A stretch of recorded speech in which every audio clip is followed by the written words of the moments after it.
Is everyone set up? Great. Well, good morning, Queensland. It's another great day of COVID results. We have no new cases. That's 0 cases for another day here in Queensland, leaving our total number of cases throughout the pandemic at 1,964. Just 39 of those remain active after 12 were discharged. We continue to see a high level of testing given that low amount of COVID in the community.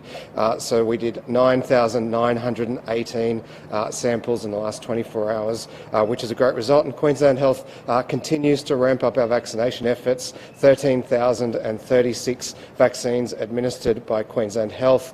We now have over 3 million vaccines administered in Queensland since the vaccine became available. We're now down to just 970 people in home quarantine. That's down from a peak of more than 19,000 during the Indooroopilly Delta outbreak. Our QR code app has been incredibly successful and has greatly assisted our contact tracers in their efforts to identify people who may have been in contact with COVID-19. It has worked where other attempts to have a COVID tracing app have failed. As at 4 p.m. on the 18th of August, over 184,000 locations or businesses had a QR code that could talk to the app, and that's growing at a rate of 3% per week. More than 3 million times someone in Queensland has scanned a QR code to check in at a location or business. Approximately 4.68 million devices have downloaded the Check In Queensland app that our contact tracers use to identify who has been at contact locations. And what we're announcing today is a further expansion of the use of the QR code app. From Monday the 30th, so in a week's time, 20,000 taxis, limousines and rideshare vehicles will be required to have the QR code app, and riders will be required to scan the app before they ride.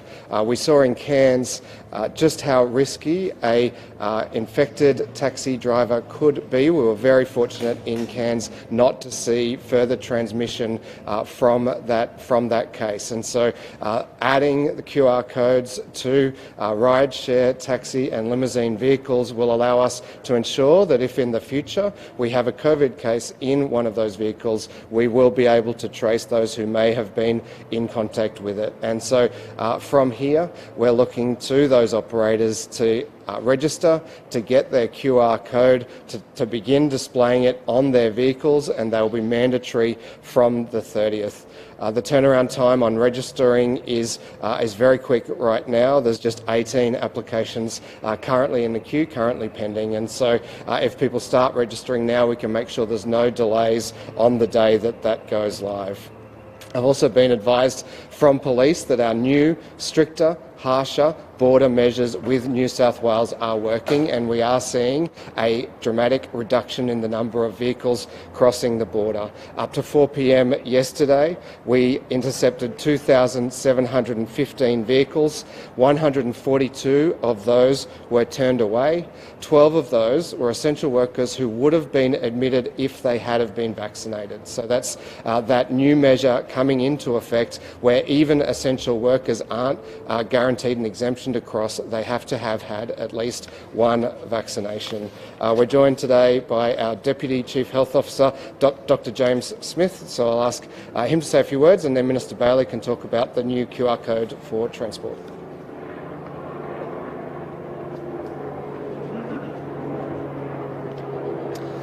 Thank you very much, Deputy Premier. Well, I guess we've heard some encouraging figures this morning. Things are looking good here in Queensland. But we are continuing to watch what's happening in other states, and in particular in New South Wales.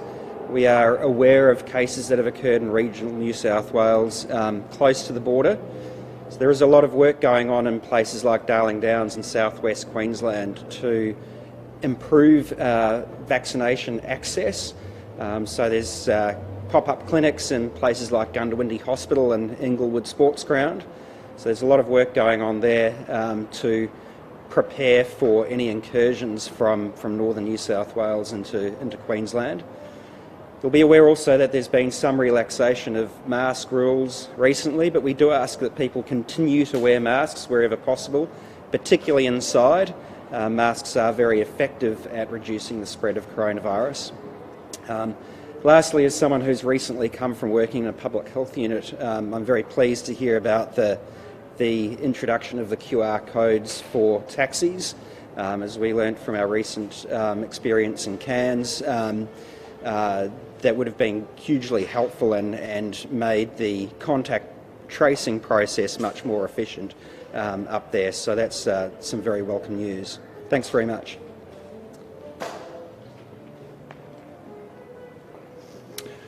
Yeah, look, with the situation in New South Wales worsening, to be frank, we're tightening up measures on the border, but we're also making sure that we are as fast and efficient as we can be when it comes to the contact tracing system. So these QR codes are being implemented from Monday week, so the 30th of August. And so I urge all taxi, rideshare and limo operators to get online and register and make sure they're ready to go on that Monday morning, because if we have another outbreak, we want to be able to contact trace as quickly and as efficiently as possible so that we can make sure our health response is as good as it can be. This is about speed and efficiency, and I thank the taxi, rideshare and limo industry for working with us on this. It was raised with the government a number of weeks ago, and we've been working behind the scenes to get all the technical side to it in place. And so thanks to the companies and the peak bodies. Can I also just say a big thank you to all of our taxi, rideshare and limo drivers out there.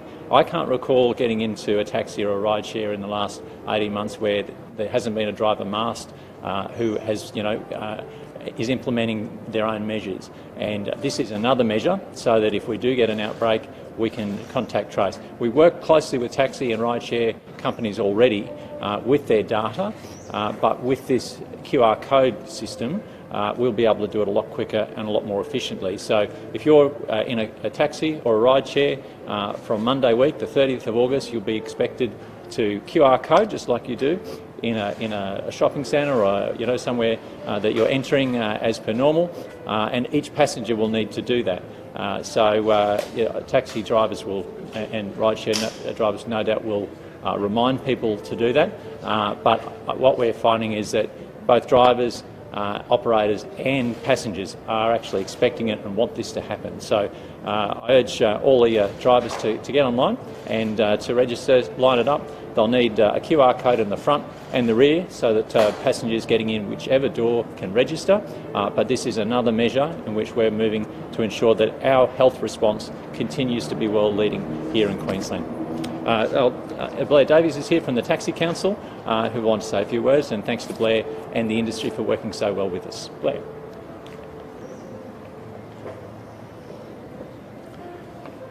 Thank you, Mark, and good morning. The taxi industry welcomes this initiative by the government. It's something we've been calling for a number of weeks now. We believe it will make our cab drivers safer, but also limo drivers and rideshare drivers, and it will also be safer for the community that uses taxis, limos and rideshare. From our point of view, we look at it as just part of the contribution that we can make to keeping Queensland safe, to avoiding lockdowns. They devastate communities, they have a very bad effect on our customers, and of course that's bad for our business. So this is one of the things we can do. As the Minister was saying, we've been very proactive ever since the outbreak of COVID, making sure that we had our vehicles being sanitised. And so we just see this as yet one more thing that we can do. And just lastly in that, we know it can be an inconvenience to customers to have to scan in. Our drivers will assist any passengers that don't have smartphones to be able to do that for themselves. And we would just ask any passengers that are out there late at night, maybe 3 a.m. in the morning, had a night on the town, this is going to be mandated from the 30th of this month. So please just do it and we'll all keep Queensland safe. Thank you.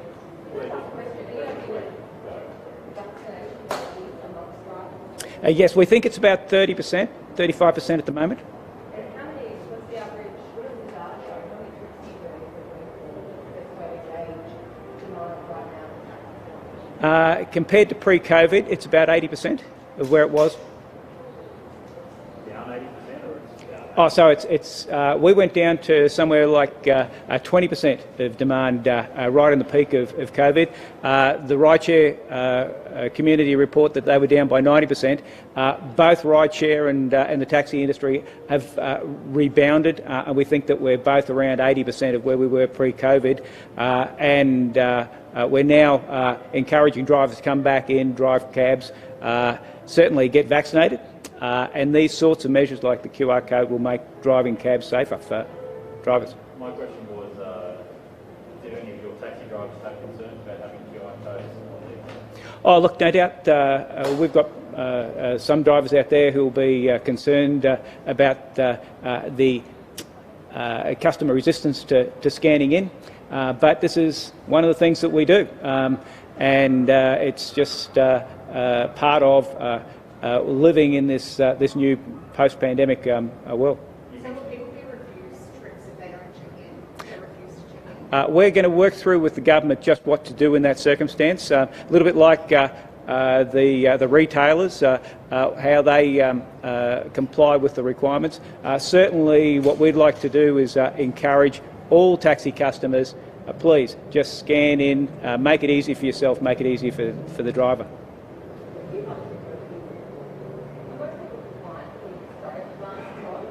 Yes, we've been very pleased with that. We've been encouraging drivers and customers to mask up when they get into a cab as a voluntary thing. And during the various COVID restrictions that we saw in Queensland where it became mandatory, we saw everybody doing it. We think it's a smart thing for people to do. And even when it no longer becomes mandatory in South East Queensland to mask up, we'd encourage people to still do so.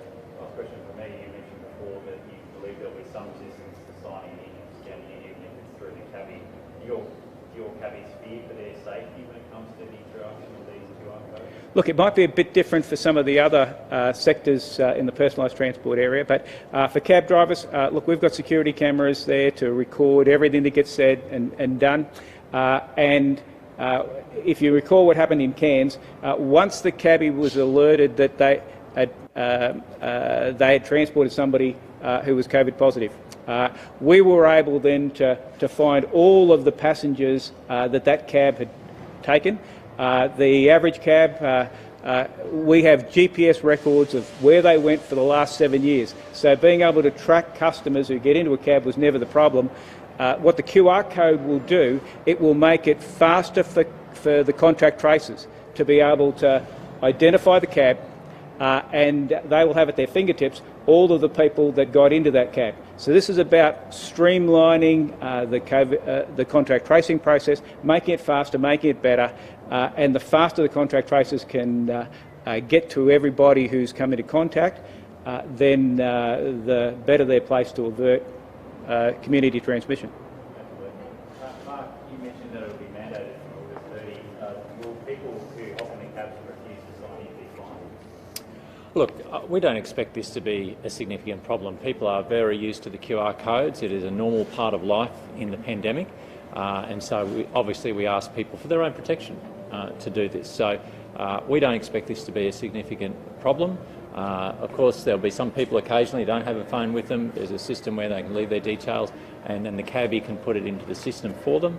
I expect that'll be pretty rare, but I think people are used to this issue. So look, we'll see how it goes. We'll be monitoring it. We want to see our cab drivers and our rideshare drivers safe, but we don't expect this to be a significant problem. People are really used to these QR codes. On the flip side, do you expect drivers to be fined if they refuse to put these QR codes on the cabs? We saw a bus driver earlier this week who didn't pick the code and telling kids not to wear their masks. Look, I think when you look at the drivers in the taxi, rideshare and limo industries, they understand this issue really well. They want to be protected themselves. They want to see their passengers protected as well. And look, this is in everybody's self-interest and in terms of their own health, because what the QR codes do is they identify if you're at risk of getting COVID, and of course nobody wants to get COVID. So, you know, I think when if there's any resistance from a particular passenger, I think a friendly chat with the driver usually should resolve the situation. But in this case, what happens to the driver if they don't want to put a QR code on their cab? Well, look, that'll be a matter for the taxi and rideshare companies, but I think that the drivers understand, I think, that when they're working in a confined space, that it's in their own interest to be complying with company policy and with the health directives. And I can't recall getting into a rideshare or a taxi in the last 18 months where the driver didn't have a mask on, because I think the drivers understand that they need to be protected every day in their workplace. What about buses and trains? They still don't have QR codes. Is that something you're working with? Look, it's not something that's been identified as a significant risk. There's been no real issues of community transmission identified at this point. And of course, with the patronage down about 30% on public transport generally, there's a lot more social distancing than pre-pandemic. So, there's been heightened cleaning, for instance, on our train system. We've got constant reminders of people about what health measures that are there, just reminding them to be safe. Our staff have been magnificent on all our train stations, and our drivers as well on our buses. So we don't expect that that's been identified by health as a significant issue. If it was, of course, we would look at it. Just on the road toll, we understand there's been happening partly overnight. So is it the numbers we're seeing this year in terms of dying on roads? Yeah, look, I'm very concerned about the number of lives lost this year. We're up about 17 over last year, and last year wasn't a good year. We had the best year ever in 2019, and I think with the impact of the pandemic, I think there's been some correlation between the anxiety and difficulties of the general situation that are playing out with people making poor decisions on the roads. But what I would say to people is there's a range of tough measures coming in that they should be aware of to crack down on risky behaviour. So, the mobile phone and seatbelt cameras will catch you. They'll be all over the state. They're out there right now. We're bringing in school speed zone speed cameras so that get people speeding past our school kids and our parents. We're toughening up the alcohol interlock measures to target mid-range drink driving from September. So there's going to be a range of measures. So I just say to people, make safety your priority every single time you drive. Not one single person who died on the roads this year thought that would happen. So it can happen to you. So make sure before you start the car, everything is safe.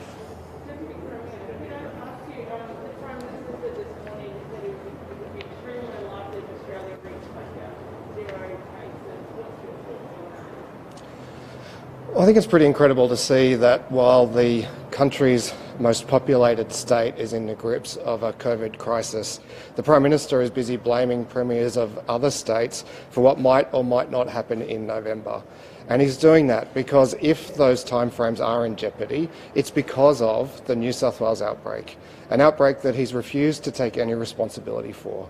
That's despite his failure to get enough vaccines, his failure to deliver regional quarantine hubs which could have avoided the New South Wales outbreak, and of course his insistence that the Premier of New South Wales delay their lockdown, which ultimately resulted in this outbreak. New South Wales has indicated that they intend to open up. Once they hit those 70%, 80% targets, they will open up even if they've still got significant case numbers. Will we open our borders to New South Wales in that event? Well, that will depend on the circumstances then, the caseload, number of hospitalisations and the situation in other states. So we're not going to get ahead of ourselves. We look to see what's happening in New South Wales each and every day and adjust our posture accordingly. That's why we've got this new, strictest ever border in place right now, and why we're racing to get as many people vaccinated as we can, because we too want to achieve those thresholds. We're signed up and committed to the plan that National Cabinet endorsed, but that was a plan that was endorsed before the New South Wales outbreak. How defensive do you think it is for New South Wales to open up? We saw in Israel, they got to 80% vaccination. They went from nearly 0 cases a day, and now back to 6,500 cases a day. They're to continue because of the Delta variant. Do you think it's crazy to open up at 80%? I think this discussion has been oversimplified and the Doherty modelling has been oversimplified, and it's not a case of open or locked down. Of course, there are many restrictions between fully open and locked down, and depending on the caseload, depending on the rate of spread and depending on the rate of vaccination, well then you can choose which of those restrictions you put in place and model out with what level of restrictions you get what level of cases and what level of hospitalisation, and that's precisely what we will be looking to over coming months. But right now we just need New South Wales to get in control of their outbreak, because everyone sees those case numbers. They're going up dramatically every day. Sorry, you just said that basically the states agreed to that plan based on the circumstances we went into the circumstances we are now. Does that mean that conversation needs to be had again, or is that why we can't get specific answers as to what happens because of those specific reasons down there? Well, look, this is a roadmap, and we've had roadmaps all along, we've had plans all along, but they are based on the circumstances at the time, and so decisions that get made will need to be based on the circumstances at the time. I've tried over the last 18 months to predict where this pandemic would go, and I've almost always been wrong, because it's been very unpredictable, and so we remain committed to the roadmap, we remain committed to the plan, but some of the facts have changed, and that is the massive outbreak in New South Wales. So should we start opening up if there still are 1,000 cases a day? Well, look, as I say, there are a range of restrictions that can be applied and loosened, and we are right now in a state of quite open up in Queensland, and I know the Queenslanders I talk to want it to stay that way. The 12 essential workers who were not back at the border for not being vaccinated, which industries do they work for? I don't have that level of detail. I just had that report from our police who were on the border yesterday, and of course the number of people considered essential that would qualify for that is now very, very narrow. We've greatly narrowed the number of people eligible to cross the border. You know that 55 riders stuff over the border refusing to have that? Look, I'm not aware of that, but the being permitted to cross the border when we have the strictest borders in place is a privilege, and I think anyone who expects to be able to access that privilege should be able to get vaccinated. It's not too much to ask them. With the outbreak in the remote Indigenous community, trying to pronounce it, it's New and Andy, but can you tell us about what resources are being sent out to the Western? Yeah, I'm not across the situation in individual towns in New South Wales, but I do know that the safety of our remote Indigenous communities has been a priority for us throughout this pandemic.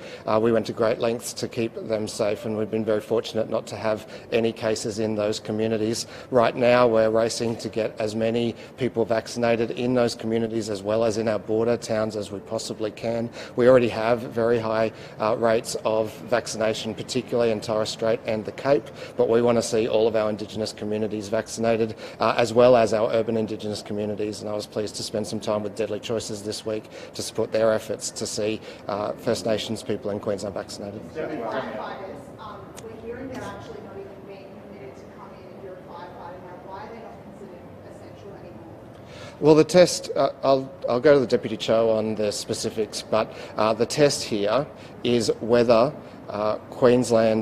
whether there is anyone else in Queensland who can do that job, whether we need you here. And where that has been assessed by the Directors General of the relevant department, so where it has been assessed that the workforce currently in Queensland can deliver those services, then those workers have been deemed non-essential. Just before you defer Sure. to the show, one quick question. The process, we're hearing there's a process plan for the border today itself. Is that appropriate in this current situation? Well, look, I understand there was a protest yesterday.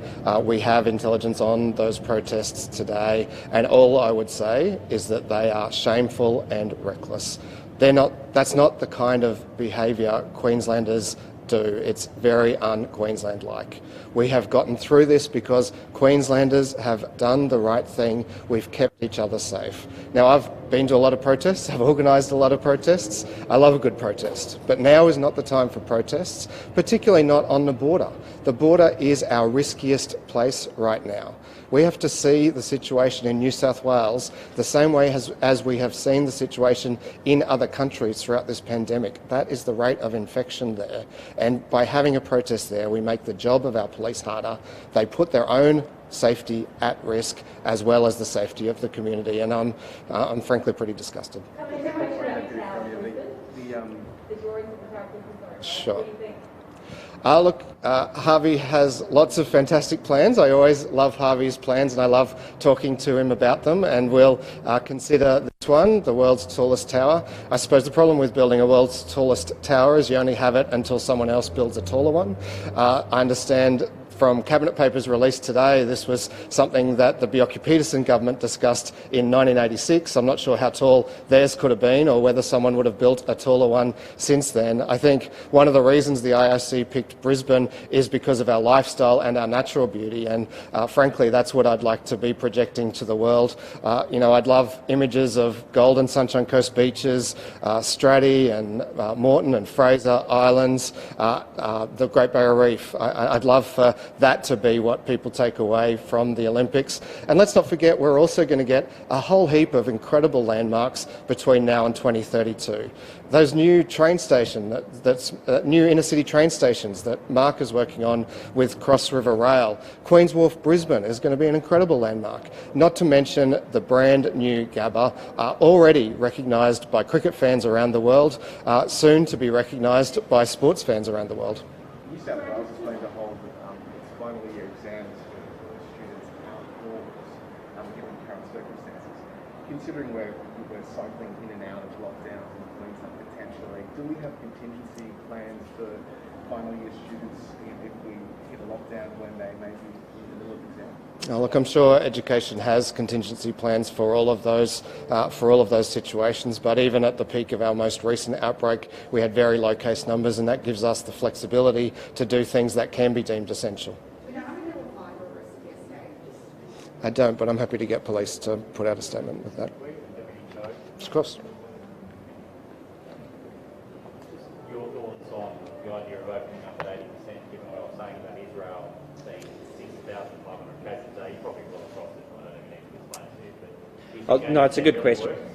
Yeah, look, it is a good question, and it's a place that we're going to monitor very, very closely because Israel, my understanding is the population there is around 9 million.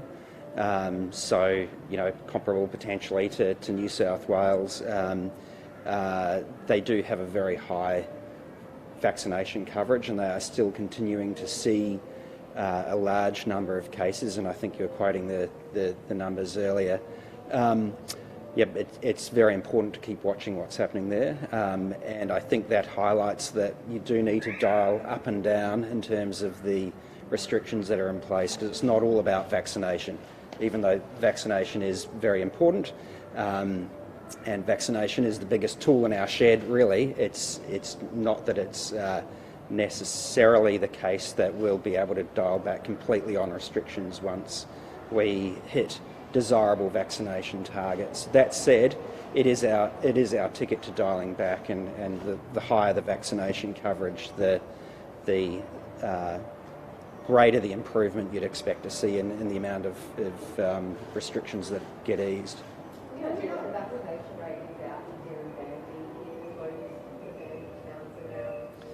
Look, I don't have the specific rates for deer and bandy. That's something we could probably look up and get through to you. Yeah, look, they've done a great job at vaccinating out that way. Often what you find is in country areas with lower population numbers, you often find very good, very high levels of vaccination coverage. So southwest and central western Queensland are typically very good because of the smaller numbers and the commitment of the local health services to really reach everyone in the community.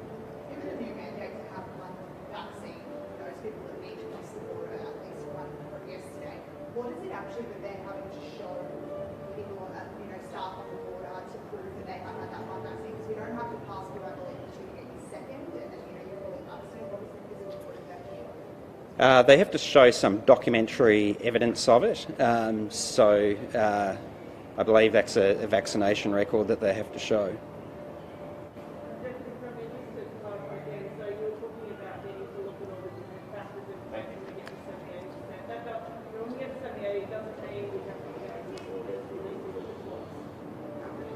Well, the Doherty research says that at 70% vaccination rate, the likelihood of requiring lockdowns is greatly reduced, and at 80%, the likelihood of requiring a lockdown is very small and that they can be very targeted.